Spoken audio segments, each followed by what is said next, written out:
all-black ceremonies have been held at other US universities, such as Stanford and Columbia, and this will be a historic first for Harvard. How long until we just have black-only universities? I mean, literally, we have those now, right. I told We have you. those Sargon HBCUs. Yes, historically black colleges. We have those now, Sargon. I don't know. They've been a thing for a little bit. How long until we had that? Oh, I don't know. 100 years ago or so. Okay. Jesus. Let's continue at 8:14. On Millennial Woes' stream, you can win against the social justice warriors and get everything you want using their rhetoric, because their rhetoric is basically making what you want come true. You've just got to spend some time with it. I mean, I made a video saying you could be racist to Nazis using postmodern philosophy, because you can, using their philosophy. Pick up their fucking books, you lazy shits.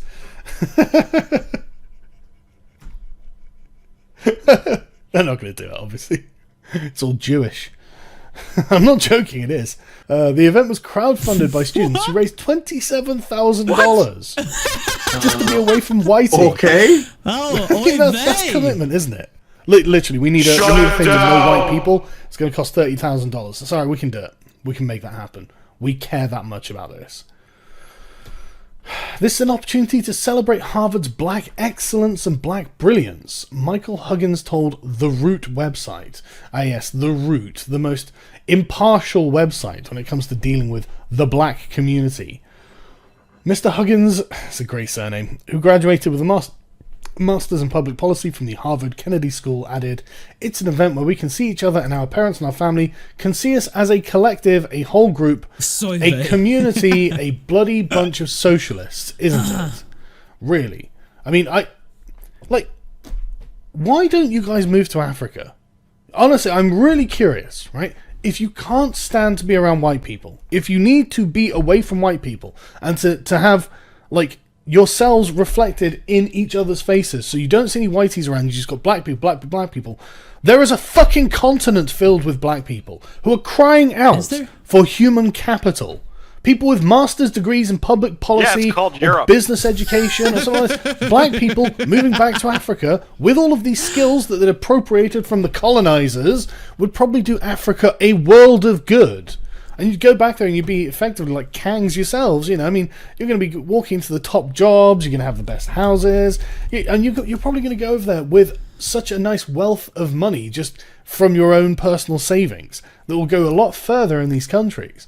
So you should, I mean, honestly, it would really help them for you to move there, and it would help you because there'd be hardly any white people around. Win-win. That's all I'm saying. I mean, you're going to be getting away from the... Okay, you're not going to be getting away from the legacy of slavery. I mean, hold on. Can we pause it here? Did Sargon just go full ethno-state there? Is that what happened? Yeah, it seems that way. It certainly sounded like it. I can't imagine why the leftists won't let him have a seat at the table, you guys. Imagine my shock. Yeah. Just like send all the blacks back to Africa. Just go back. That just blows my mind. Is Sargon secretly the one behind Moon Man? Is that his real identity? Moon Manacod. All right. We had another super chat. Malcolm from the North says, "Soy vey." Wow. Here, let me do it with the echo. Soy vey. By the way, Corinne's calling me on my actual phone. Oh wow. She just hung up. Oh. Well, it won't work that way though. So if you're listening, Corinne, we're gonna call you on the old Google hotline. Let's finish up with the Sargon here in a minute. 10:47. There is still slavery going on in many parts of Africa right now, but maybe you can do something about that. Maybe you can explain to the black people who are enslaving other black people to sell to other black people, and sometimes Arabs, that slavery is bad. Have you considered that? Who invented abolitionism?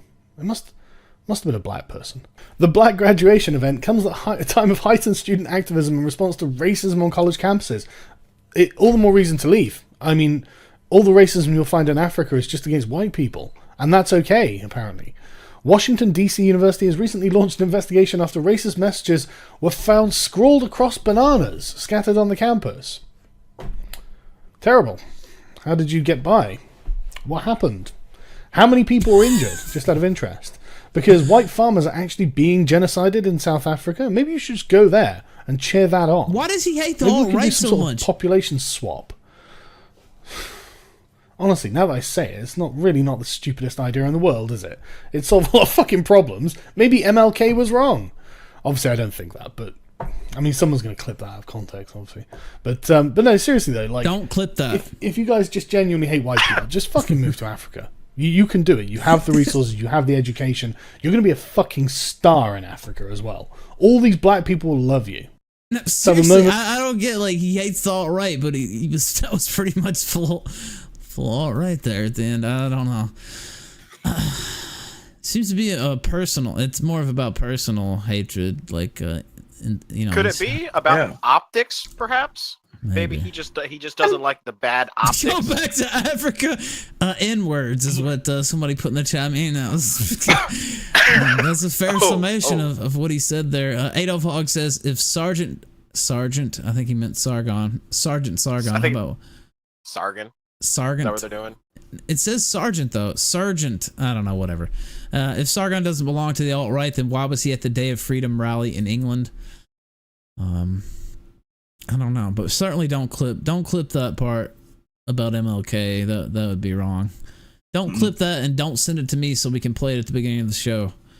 That would be bad. Put it on Gator's soundboard. Put it on Gator's soundboard. And you know what? Actually, we've been poking fun at Sargon, but I'd still like to have him on the show. I don't have anything against him personally. I just feel like I don't really understand why he's so upset. Like, and of course, he did kind of talk shit about us too on this stream. I haven't seen that clip, but somebody messaged me about it. And they're like, "Oh, Ralph." I'll never understand why he's so fucking tsundere about the alt-right. They're like, "Oh, Ralph, he kind of shit on your show." I didn't hear it, but that's what I was told. It's not like I like you alt-right buckers or anything. I just don't get it. And we're not even all right, but whatever. I mean, we're as all right as he is. Did you just hear what he said during the video? Yeah. That last half? Like, what the fuck? Jesus Pretty Christ. much. Okay. I don't get it. Like, he's got it's a personal vendetta. That's all it is. He has a personal vendetta against the alt-right because Because it got humiliated on Yep. stream. Yeah. 100%. Well, That's see, all me it is. personally, I just like interesting guests, and I would like to have them on. So, I don't know. I won't hold my breath though.